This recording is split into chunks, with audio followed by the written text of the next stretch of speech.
The decisions in both cases, even though Trump lost the case involving the district attorney, probably means that none of the records that are being sought would become public before the election at the very earliest. And because the tax returns are being sought as part of a criminal grand jury investigation, which is normally confidential, it's not clear that those would ever become public. So, in that sense, the outcome today is a short-term victory for Trump. I don't want to say, though, that the president hasn't suffered a defeat here, because on a personal level, if he's sitting there today saying, wow, if I do lose in November, could I someday be charged criminally?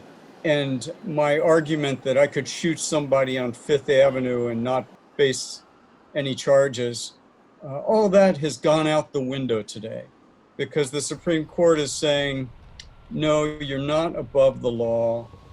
You can't make those arguments. You can face prosecution. And even in the congressional case, although the court did rule essentially for Trump in that it didn't allow the subpoenas to be enforced right now, the court did not in any way say Congress can't seek this kind of material, just that courts and Congress have to do a better job of saying why they want it. These decisions really crossed any kind of ideological boundary. There were both conservatives and liberals in the majority in both cases.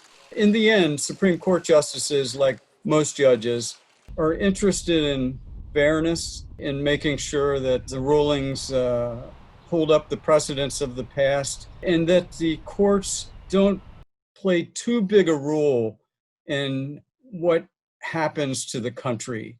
The Supreme Court doesn't want to decide whether President Trump gets a second term.